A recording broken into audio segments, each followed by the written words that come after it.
The Dick Act of 1903 was a landmark piece of legislation. It fundamentally reshaped America's military structure. Before this act, the nation relied heavily on state militias. These militias were often independent and varied greatly. The Dick Act aimed to bring order and federal oversight. It sought to create a more unified defense system for the country. This was a significant departure from previous approaches to national defense. The act recognized the need for a more organized reserve force, ready to support the regular army when called upon. Its passage marked a pivotal moment in American military history, setting a new course for how the nation would prepare for and wage war in the future. Before the Dick Act, the American military landscape was quite different. State militias formed the backbone of the nation's defense. These groups had a long and storied history, dating back to colonial times. They were citizen soldiers, ready to defend their homes and communities. However, this system had its drawbacks. There was little standardization in training or equipment. One state's militia might be well equipped, while another's was sorely lacking. This disparity created significant challenges when trying to mobilize a national force. The federal government had limited control over these state forces, making coordinated efforts difficult and often inefficient. This patchwork system was about to face a major test. The Spanish-American War in 1898 starkly highlighted these problems. When the nation went to war, it quickly became apparent that the existing militia system was inadequate. Units arrived with different types of rifles and ammunition. Some soldiers had modern gear, while others had outdated equipment. This lack of standardization created logistical nightmares. Imagine trying to supply an army where every unit needs something different. It made effective operations incredibly difficult. The war, though ultimately a victory, exposed deep flaws in America's military preparedness. These lessons were not lost on military planners and political leaders of the time, prompting a serious reevaluation of the nation's defense posture. The Dick Act, officially known as the Militia Act of 1903, was the direct response to these shortcomings. Its primary goal was to create a more organized and federally regulated militia system. This new system would be called the National Guard. The act provided federal funding for state militias. In return, these militias had to adhere to federal standards for training and equipment. This was a crucial step towards uniformity. It meant that when National Guard units were called into federal service, they would be better prepared and equipped to fight alongside the regular army. The act laid the groundwork for the modern National Guard that we know today, a force capable of serving both state and federal missions. The Dick Act of 1903 effectively transformed the old United States volunteer force. This earlier system relied on raising volunteer units during wartime. These units were often hastily assembled and lacked consistent training. The Dick Act sought to replace this ad hoc approach. It established the National Guard as an organized militia. This meant units were permanent, not just temporary wartime creations. They would train regularly, even in peacetime. This shift was designed to ensure a more reliable and capable reserve force. The act mandated that Guard units conform to the organization, armament, and discipline of the regular army, a significant step towards professionalization. A key element of the Dick Act was the provision of federal funding. This was a game-changer for the state militias. Previously, they often struggled with inadequate resources. With federal money came the ability to purchase standardized equipment. It also meant resources for better training facilities and programs. This financial support was tied to adherence to federal standards. States that complied received funding, those that did not risked losing it. This created a strong incentive for states to modernize their militias. The promise of federal support helped to overcome local resistance to increased federal oversight, paving the way for a more cohesive national defense.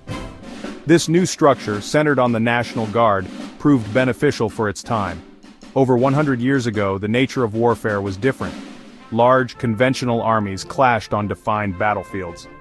The National Guard provided a vital reserve of trained manpower. It could augment the regular army during major conflicts. This system allowed the United States to maintain a smaller standing army in peacetime, yet it could rapidly expand its forces when necessary. The National Guard units were familiar with regular army procedures. This made integration smoother during mobilization. This system served the nation well through 2 world wars and other major conflicts of the 20th century. Standardization was perhaps the most critical improvement brought by the Dick Act. The chaos of the Spanish-American War, with its mismatched equipment, was a clear lesson. The act mandated that National Guard units use the same weapons and gear as the regular army. This simplified logistics enormously. Ammunition, spare parts, and supplies could be managed more efficiently. Training could also be standardized. Soldiers in a Guard unit from one state would be trained similarly to those in another. This interoperability was essential for effective combined operations. The Dick Act successfully addressed many of the glaring deficiencies that had plagued the U.S. military at the turn of the century. The world of 2025 is vastly different from the world of 1903. Warfare has undergone a profound transformation. The large-scale, conventional conflicts that the Dick Act was designed to address are less common. Today, nations face new kinds of threats. Asymmetric warfare, cyber warfare, and terrorism are now major concerns. These challenges require different strategies and different types of forces. The old models of mass mobilization may not be as relevant. We must adapt our thinking and our structures to meet these contemporary threats effectively. Relying solely on frameworks developed over a century ago is a risky proposition in this dynamic global environment. Asymmetric warfare presents unique challenges for traditional military structures. In these conflicts, conventional armies often face non-state actors. These groups may use unconventional tactics and operate in decentralized networks. They blend in with civilian populations. They exploit technology in innovative ways. Large, bureaucratically organized armies can struggle to adapt quickly to these fluid situations. The National Guard, while a valuable asset, is still fundamentally part of this conventional military structure. Its training and organization are geared towards supporting the regular army in more traditional combat roles, which may not align perfectly with the demands of modern, irregular conflicts. The National Guard, as established by the Dick Act, was designed to be a reserve for the regular army. It was meant to provide trained units for large-scale wars. While it has evolved and proven its worth in many contexts, its core structure remains tied to this original purpose. For modern asymmetric conflicts, this structure might not always be the most agile or innovative. The very nature of the Guard, with its dual state and federal roles and its integration into the broader Department of Defense, means it operates within established military doctrines and procurement systems. These systems, while ensuring accountability, can sometimes stifle rapid adaptation and experimentation. We can see examples of different military models in recent conflicts. Groups like Russia's Wagner Group, while controversial and operating outside international norms, illustrate how non-state actors can project power. They often operate with fewer constraints than national armies. They can deploy quickly and adapt their tactics rapidly. While such groups raise serious ethical and legal concerns, their operational flexibility offers a stark contrast to more traditional military forces.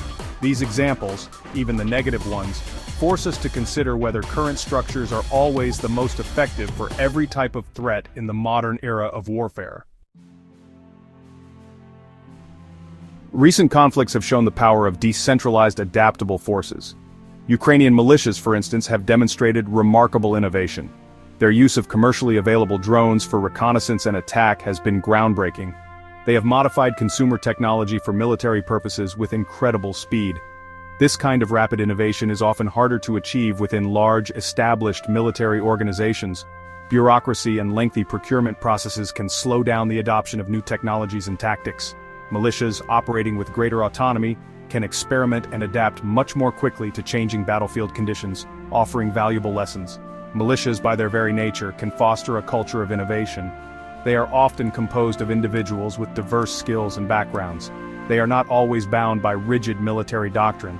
This allows for creative problem-solving. When faced with a superior conventional force, militias must rely on ingenuity and unconventional approaches. This can lead to the development of new tactics and technologies that larger armies might overlook. The flexibility inherent in smaller, more autonomous units allows them to test new ideas on a small scale, learn from failures, and rapidly iterate toward successful solutions, a process vital in today's fast-evolving security landscape. Revoking or significantly amending the Dick Act of 1903 could empower American militias. This does not mean dismantling the National Guard. The Guard plays a vital role. However, allowing for the development of well-regulated, community-based militias could create a new tier of defense. These militias could focus on local security and innovation. They could experiment with new technologies and tactics. They could provide a pool of skilled individuals ready to contribute in novel ways during national emergencies or unconventional conflicts. Such a move would return to an older American tradition of citizen soldiering, updated for the 21st century's unique challenges. In conclusion, militias can be essential for innovation in modern warfare. They are not a replacement for conventional armies. Instead, they can complement them. Conventional armies provide sustained power and large-scale capabilities. Militias can offer agility, specialized skills, and rapid technological adaptation. In an era of asymmetric threats and rapid technological change, this flexibility is invaluable. Rethinking the limitations imposed by the DIC Act could unlock this potential within the United States. Empowering well-regulated American militias could foster a new wave of defense innovation, making the nation stronger and more resilient in an uncertain world.